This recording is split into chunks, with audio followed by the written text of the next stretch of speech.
बारे में। आप लोग कभी भागवत कथा श्रवण किए होंगे तो उसके अंतर्गत ही कथा आती है जब गज की पांव को ग्राह मगरमच्छ ने पकड़ लिया था और गज संकट में पूरे परिवार वालों को आवाज लगा रहे थे, बंधुओं को आवाज लगाई, कोई सहायता के लिए नहीं है, तो केवल एक हरि का भरोसा बचा और हरि पर विश्वास करके जिन्हें गज ने पुकार लगाई, हे हरि हे नारायण कहते हैं, जब ही प्रभु के कर्णपटल में आवाज पहुंची गज की, कर्णपुकार पहुंची, हुआ क्या कि पुकार, आवाज से करिए कि पुकार कमलेश से पड़े हैं कान कि छाड़ी कमला को कमलेश चक्रधारा है कि चक्रधार सुनते ही खगेश दौड़ आए पास कि कमलेश ने घुमा के चक्र मारा है कि शीश काटते ही हो गया जलेश विश्वरूप कि चढ़ते विमान सुरलोक को सिधारा। कहने का भाव जब गज आवाज लगा रहे थे, हे हरि हे नारायण मेरी रक्षा करो, हे नारायण हे हरि, लक्ष्मी मैया नारायण के प्रभु के चरण को दबा रही थी। नारायण प्रभु ने कहा, अरे लक्ष्मी, अरे कमला, चरण दबाना बंद करो, क्या हुआ? मेरा भक्त मुझे पुकार रहा है, मुझे याद कर रहा है, देवी मुझे जाने दो।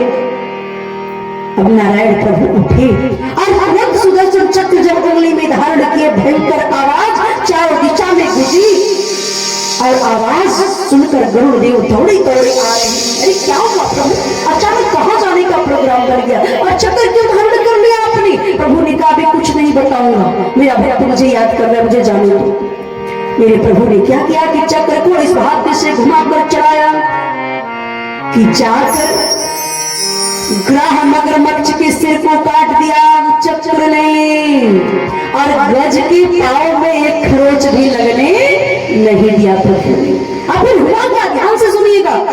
जो ही सिर कटा मगरमच्छ का, ते वही वो प्रभु का स्वरूप धारण कर लिया, विमान आया, बैठकर वैकुंठ जाने लगा कि शीश काटते ही, शीश काटते ही हो गया जलेश विश्वरूप कि चढ़ के विमान सुरलोक को सिधारा। और जब वो वैकुंठ जाने लगा मगरमच्छ ग्राह, तो भक्तों ने पूछा भगवान से कि प्रभु आपको न्याय मूर्ति कहा जाता है, ये कैसा न्याय? गज ने आपको संकट में आवाज लगाई, आपने उसे बचा लिया, लेकिन जो गज के पांव को ग्राह ने पकड़ा था, आपने उसका उद्धार कर दिया, उसे वैकुंठ भेज दिया विमान पर बिठा के।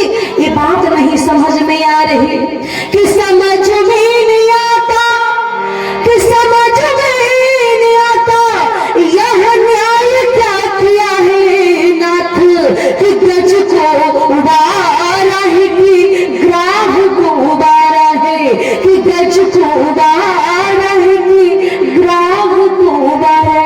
मेरे प्रभु ने जवाब दिया, अरे भक्त जनों सुनो, मैंने न्याय किया है। वो कैसा न्याय? गज संकट में मेरा नाम ले रहे थे, मुझे बुला रहे थे, तो जो मेरा नाम लेता है वो मेरा भक्त हुआ ना? बिल्कुल भक्त हुआ जो आपका नाम लेगा। और जो भक्त के चरण को पकड़ा है पात्र, वो भी साधारण नहीं हो सकता। जो भक्त के चरण को पकड़ ले, उस पात्र का भी उद्धार होना चाहिए। मेरे प्रभु इस प्रकार से कृपा करते हैं, कितने उदार है वे। तभी तो बाबा तुलसी को कहना पड़ा कि उदार जग माही,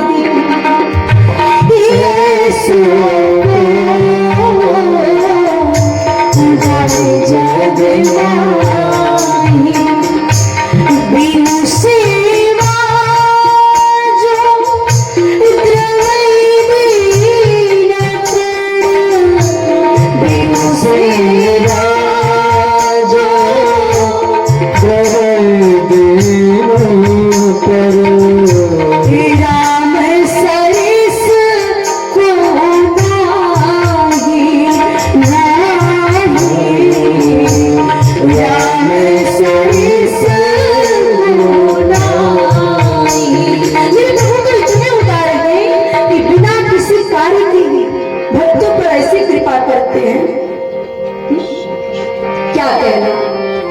जोगति जोग विराग जतन करी, नहीं पावत मुनि ज्ञानी।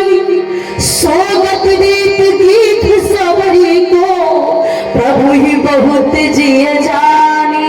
जिस जोग को पाने के लिए, संयोग को पाने के लिए लोग तरसते हैं जन्म जन्म, मेरे प्रभु ने केवट को, सबरी को, जटायु को ऐसे ही प्रदान कर दिया। जिस संपत्ति को पाने के लिए रावण ने 10 शीश काट कर चढ़ा दिया, मेरे प्रभु ने बिना कुछ विचार किए ऐसे संपत्ति को, विभीषण को ऐसे ही प्रदान कर दिया। ये मेरे प्रभु की उदारता ही तो है। श्रद्धा प्रेम जोड़ी राजा राम की,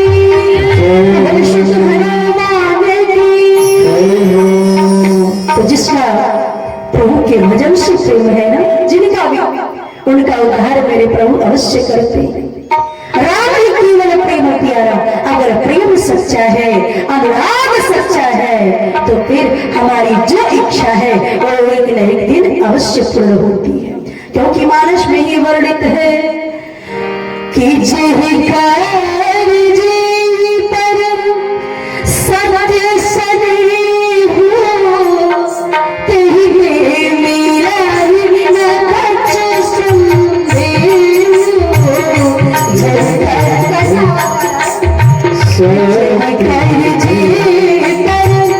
सत्य सने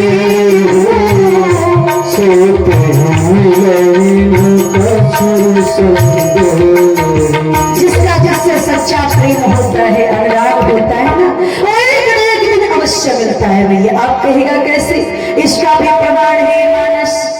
मैया पार्वती का सच्चा, मैया सती का सच्चा प्रेम भोले बाबा के चरण के प्रति था ना। अंतिम इच्छा उनकी क्या थी कि हर जन्म में मुझे भोले बाबा ही पति के रूप में प्राप्त होवे। और साधक संतगण कहते हैं कि यम यम चिंतयते कामं तम तम प्राप्नोति निश्चितम। अंतिम वासना पुनर्जन्म का कारण बनती है भैया। मैया सती का पुनर्जन्म हुआ हिमांचल के घर और पार्वती के नाम से जानी गई। और पार्वती मैया कौन है? बाबा लिखते हैं कि भवानी शंकरा वंदे, भवानी शंकरा वंदे, श्रद्धा स्वरूपिणो। भोले बाबा विश्वास है और मैया पार्वती, अरे भोले बाबा विश्वास और मैया पार्वती श्रद्धा देवी। पार्वती के रूप में श्रद्धा देवी का जन्म हुआ भैया। और जब श्रद्धा उत्पन्न होती है, जन्म लेती है, तो किसी संत गुरु का पदार्पण होता है। नारद जैसे संत का पदार्पण हो गया हिमांचल के घर। अब हिमांचल राजा अपनी पुत्री पार्वती को बुलाकर निवेदन करते हैं नारद जी से कि पिता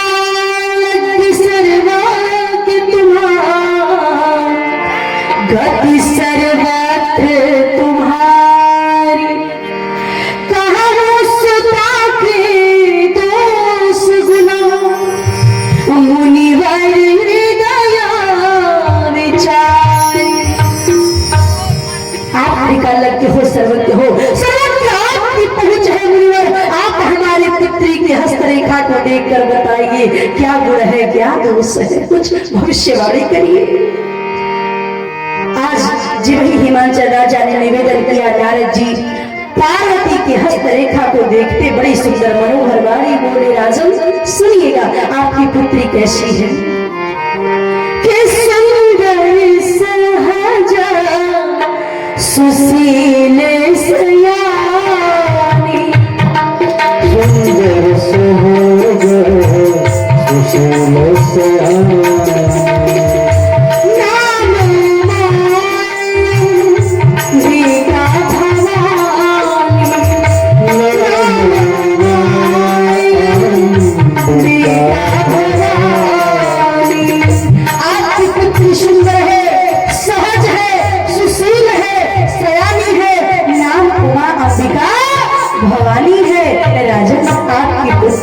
यश प्रतिष्ठा सम्मान को बढ़ाने वाली है, गौरव को बढ़ाने वाली है। संसार की जितनी नारियां होंगी आपके पुत्री के नाम को लेकर पतिव्रत धर्म का पालन करेंगी। राजन आपकी पुत्री इतनी सुंदर लक्षण वाली है। देखिए, हर एक माता पिता चाहते हैं कि हमारा बेटा हो या बेटी हो, हमारा नाम कीर्ति बढ़ाए, यश प्रतिष्ठा बढ़ाए, सम्मान बढ़ाए। हर एक माँ चाहती है कि मेरी बेटी सुंदर चरित्र वाली हो। हर एक माँ चाहती है कि मेरा बेटा श्रवण कुमार हो, विवेकानंद जैसा बने, स्वामी रामकृष्ण परमहंस जैसा बने। हर एक माँ चाहती है कि कथानक व्याकरण समझे, कथानक व्याकरण समझे तो सुरभित छंद हो जाए। हमारे देश में फिर से सुखद मकरंद हो जाए। मेरे ईश्वर मेरे दाता, मेरे ईश्वर मेरे दाता, तुमको मांगती तुमसे, मेरे ईश्वर मेरे दाता, तुमको मांगती तुमसे। युवा पीढ़ी समझ करके विवेकानंद हो जाए, युवा पीढ़ी समझ करके विवेकानंद हो जाए। हर एक माँ चाहती है भैया कि मेरा बेटा बेटी भक्त हो, यश कीर्ति को बढ़ाए, मान सम्मान को बढ़ाए। राजा हिमांचल राजा बड़े प्रसन्न हुए जब ही सुने कि मेरी पुत्री सुंदर लक्षणों वाली है। लेकिन आपसे एक बात निवेदन करूं, जब भी किसी ज्योतिषी के पास जाइएगा, श्रद्धा प्रेम जोड़िए राजा राम की जय हो, पवन सुत हनुमान की जय। आएगा बार प्रेम से प्रभु का पावन नाम। जय रघुनंदन जय सिया राम, जय रघुनंदन जय सिया राम। हे दुख भंजन तुम्हें प्रणाम, हे दुख भंजन तुम्हें प्रणाम। जय रघुनंदन जय सिया राम, सिया राम सिया राम। जय रघुनंदन जय सिया राम।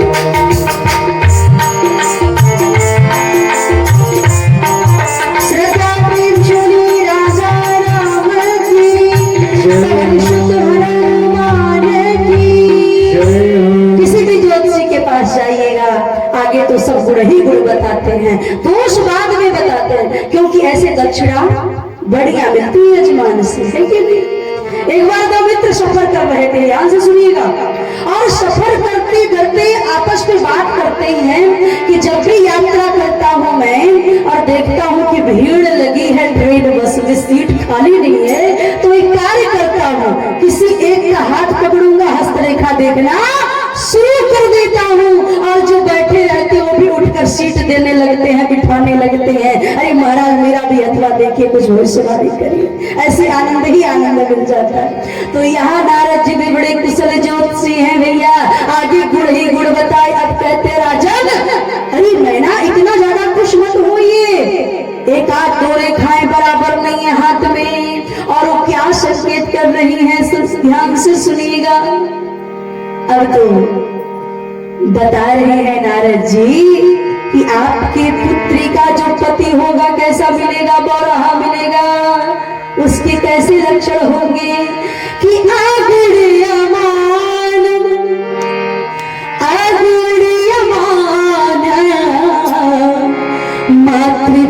मातृपितुहीना, अगुड़ियमान मातृपितुहीना,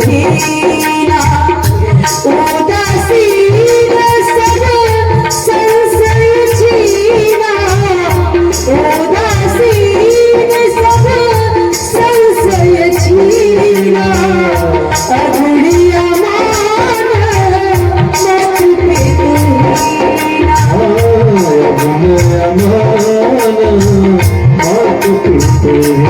ऐसा पति मिलेगा बौरहा, जिनके ना माता पिता होंगे, ना भाई बहन, अजन्मा होगा, जन्म नहीं हुआ रहेगा उनका, यह भी होगा जटाधारी होगा, नग्न होगा, बाघों पर लपेटेगा, खुद का घर भी नहीं होगा, ये जमीन नहीं उसका बिस्तर, आसमान नहीं उसका चादर होगा, और बाहें उसकी तकिया होंगी, भिक्षा मांगकर पेट भरेगा, ऐसा फल मिलेगा इसे।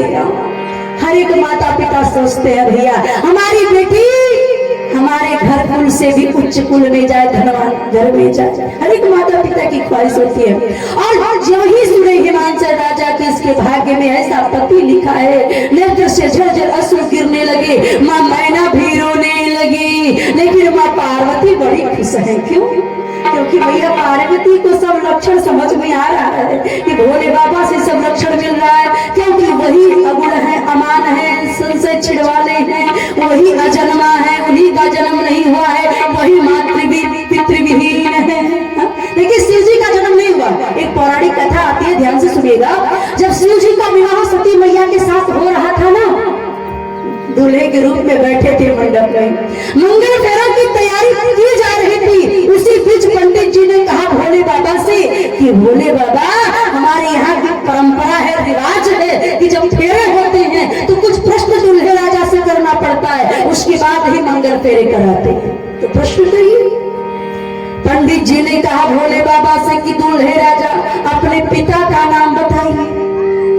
अब तो भोले बाबा सोच में पड़ गए कि मैं तो अजन्मा हूं, मेरा तो जन्म ही नहीं हुआ है, कहां से माता पिता का नाम बताऊं। बार बार पंडित जी कही वाक्य, अपने पिता का नाम बताइए, अपने पिता का नाम बताइए। भोले बाबा सोच में डूबे हैं, नारद जी दूर से देख रहे हैं, उन्हें डर है, एक ही प्रश्न बार बार कर रहे जिसका उत्तर भोले बाबा के पास नहीं है। क्रोध आ जाएगा उन्हें तो सब उड़ा के रख देंगे।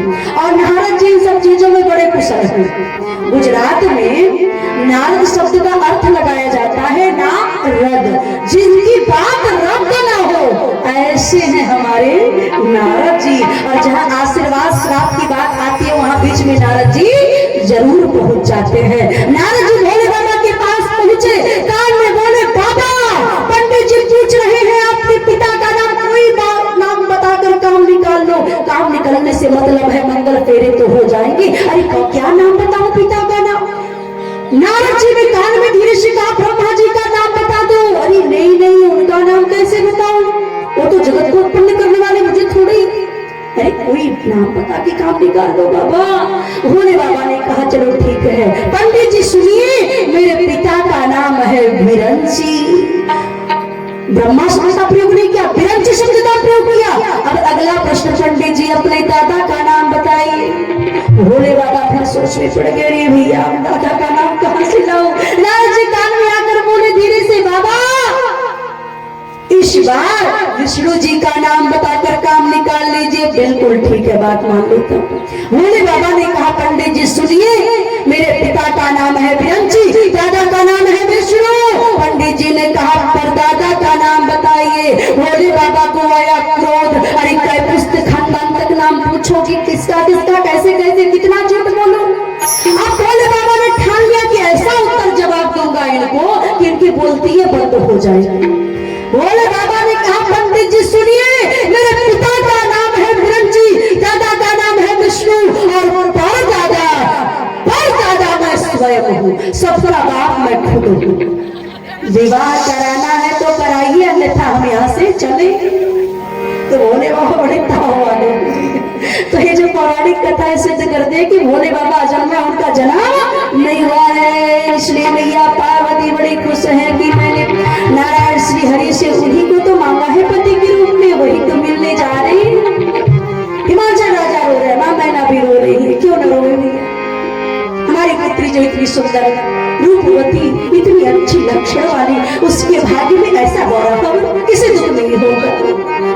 कोई दोष बताते हैं ज्योतिषी तो उसका निवारण भी सोचते हैं, कोई यज्ञ करा दे, पूजा पाठ करा दे। हिमाचल राजा ने यहाँ तक पूछ लिया कि कोई उपाय बताइए। नारद जी ने बड़ा सुंदर उत्तर दिया कि कहा मुनीश हिमवंत सुनो, जो विधि लिखा लीलार, कि देव तनुज नर नाग मुनि को न मेट निहार। नारद जी ने कहा राजन, परमात्मा ने मानव के माथे पर जो लिख दिया, उसके भाग्य में, उसके हाथ की लकीरों में जो लिख दिया वो होकर रहेगा, उसे कोई मिटा नहीं सकता। बस एक ही कार्य है हमारे बस में कि हम उनका नाम लेते रहे। अच्छे पथ पर, सत्य पथ पर चलते रहे, साधना करते रहे, एक न एक दिन भाग्योदय होगा। अपनी पुत्री से जाकर कहिए वन एकांत में निकलकर घोर तपस्या करे, साधना करे, उसके बाद सब अवगुण सगुण में परिवर्तित होगा। अभी हिमांचल राजा बताने जा ही रहे थे, माँ मैना चरण में गिरकर लगी रोने पतिदेव के, और क्या बोली कि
अभी अभी उपाय सुन के आया, अपने पुत्र से जाकर कहो घोर तपस्या साधना में लग जाए, सब बढ़िया हो जाएगा। अच्छा तो माँ मैना बताने के लिए जा रही है, उससे पहले ही मैया पार्वती चलती प्रभु के जड़ को हृदय में धारण कर बड़े भाव के साथ वन की ओर प्रस्थान करती है, साधना तपस्या की। बाबा लिखते हैं कि उड़ी धरी उमा प्राण पद चलना, उड़ी धरी उमा प्राण पद चलना, उमा प्राण पद चलना, जाय बिपिन लागी तप चलना, जाय बिपिन लागी तप चलना, जाय बिपिन लागी तप करना। मैया पार्वती चल दी वन में एकांत में साधना तपस्या के लिए। हजारों वर्षों तक मैया ने कंदमूल खाया, फिर जल पर ही तपस्या किया, कभी बिल्व पत्र खाकर तपस्या किया, कभी निराहार तपस्या किया। मैया ने उनकी ऐसे कठिन तपस्या को देखकर देवता प्रकट हो गए और बड़ी परीक्षा लिए। हर परीक्षा में खरी उतरी मैया पार्वती, तो देवताओं ने आशीर्वाद दिया, आपका मनोरथ अवश्य पूर्ण होगा। अब यही से बाबा तुलसी अपनी कथा को मोड़ते हैं और भोले बाबा की ओर ध्यान केंद्रित करते हैं। कहते हैं कि उमा चरित सुंदर मैं गाना, उमा चरित सुंदर मैं गाना, सुनहु शंभु चरित सुहावा, सुनहु शंभु चरित सुहावा, उमा चरित सुंदर मैं गाना। चरित सुंदर, यहाँ तक तो उमा का चरित्र था भैया, यहाँ तक तो उमा का चरित्र आप लोग श्रवण किए, लेकिन भोले बाबा की तरफ किसी का ध्यान है? जब से सती मैया ने अपने शरीर को त्यागा था, जलाया था स्वयं को, तब से भोले बाबा बैरागी साधु संत जैसे यत्र केवल प्रभु का नाम लेते, भजन करते, कथा सुनाते, उनका समय ऐसे व्यतीत होता था। भोले बाबा का सिद्धांत कैसा है? हमारे जीवन में सुख आवे या दुख आवे, हम कभी ना घबराएंगे, हमेशा प्रभु का भजन करते रहें, जिस हाल में मेरे प्रभु रखे। लेकिन हम भूल जाते हैं प्रभु को। और साधु संतों का भाव है कि जिस देश में, जिस वेश में, परिवेश में रहो, राधा रमण, राधा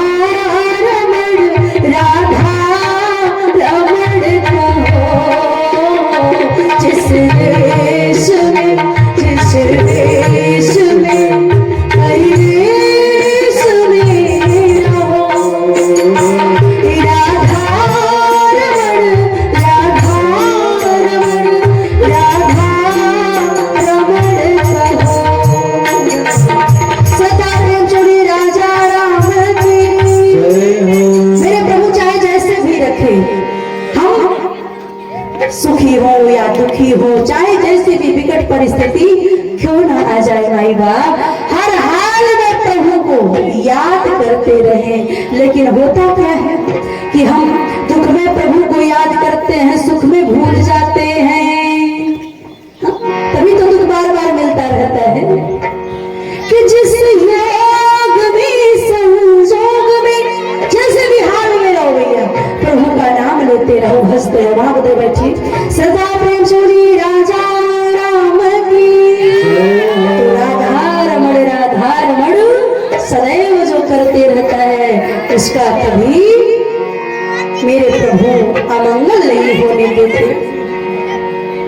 सदा प्रेम सोनी राजा राम की, क्योंकि कहते हैं भैया कि अरे बाबा तेरी जटा में, अरे बाबा तेरी जटा में बहती है गंगाधारा, अरे बाबा तेरी जटा में बहती है गंगाधारा, बाबा तेरी जटा में। शंकर तेरी जटा में बहती है गंगाधारा,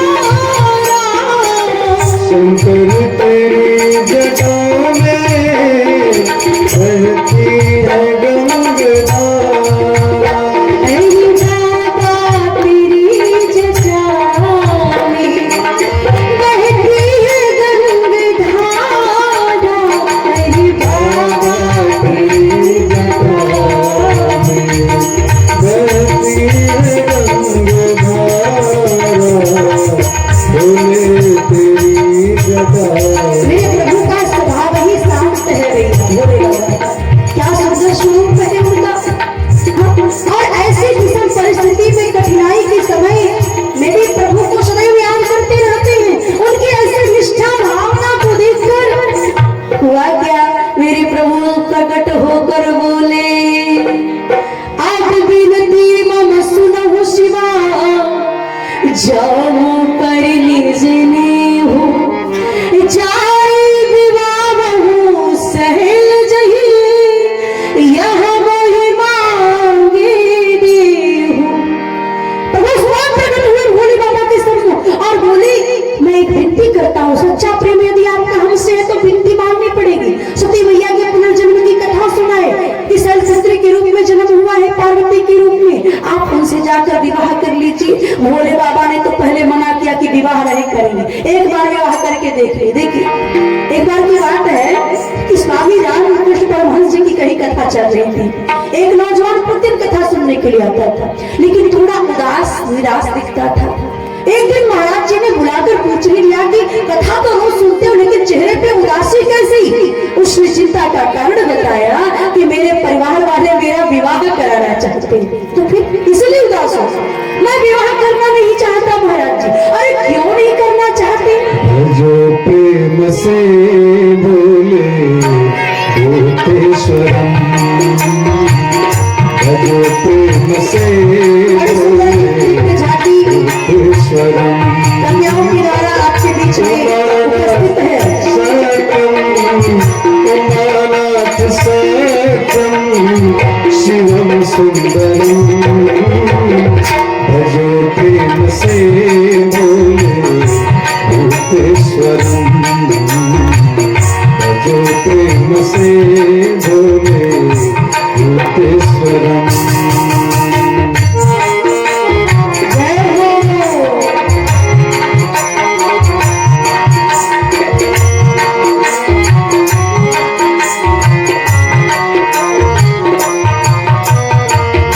श्री राम ने जिनका पूजन किया था,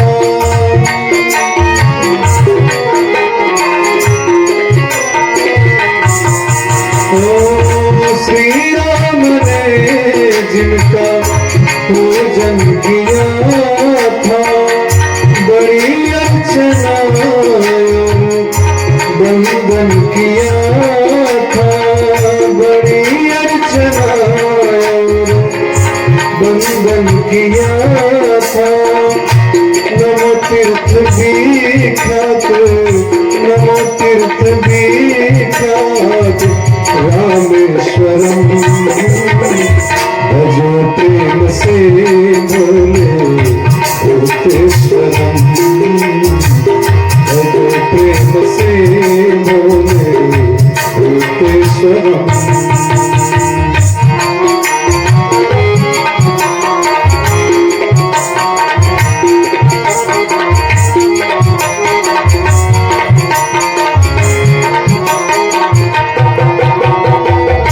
से मुंडमाला बहे गंगाधारा, से मुंडमाला बहे गंगाधारा।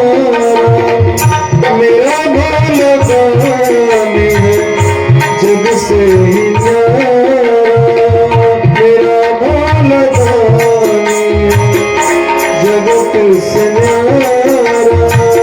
हरो कष्ट मेरा, हरो कष्ट मेरा भूतेश्वरम।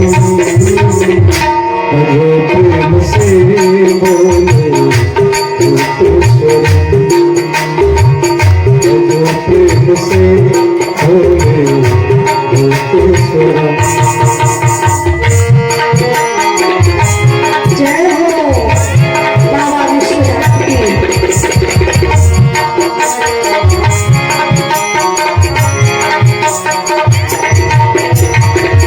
गरल कंठधारी है कैलासवासी,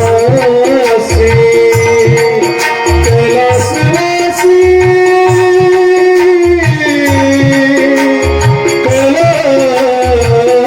कैलासवासी। गरल कंठधारी है कैलासवासी, बसाया जिन्होंने त्रिशूल पे काशी, बसाया जिन्होंने त्रिशूल पे काशी। निर्विकार ओंकार, निर्विकार ओंकार विश्वेश्वरम। भजो प्रेम से भोले भूतेश्वरम, भजो प्रेम से भोले भूतेश्वरम। तुम्हारा सत्यम, तुम्हारा सत्यम शिवम सुंदरम। भजो प्रेम से भोले भूतेश्वरम, भजो प्रेम से भोले भूतेश्वरम। तुम्हारा सत्यम शिवम सुंदरम।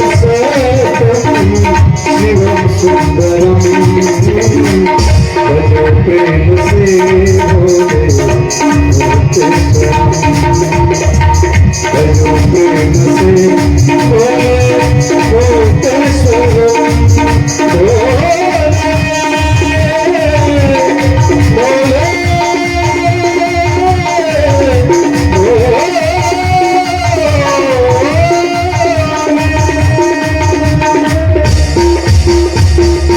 श्रद्धा प्रेम शूरी राजा राम की।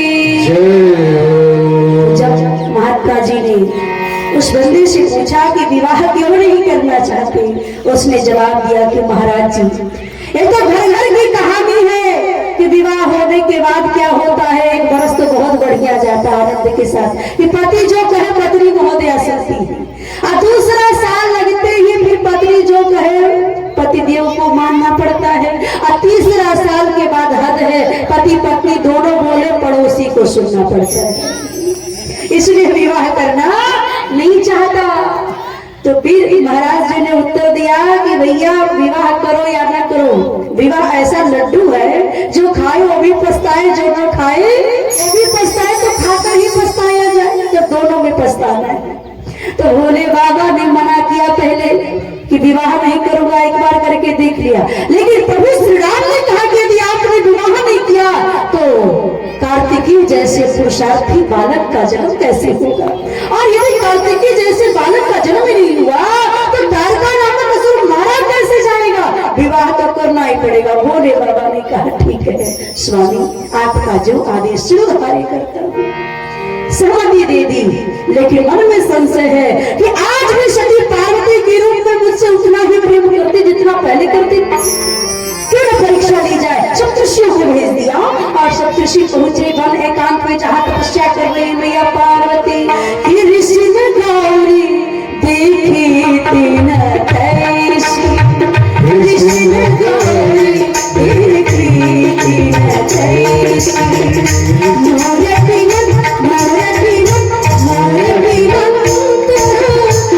तपस्या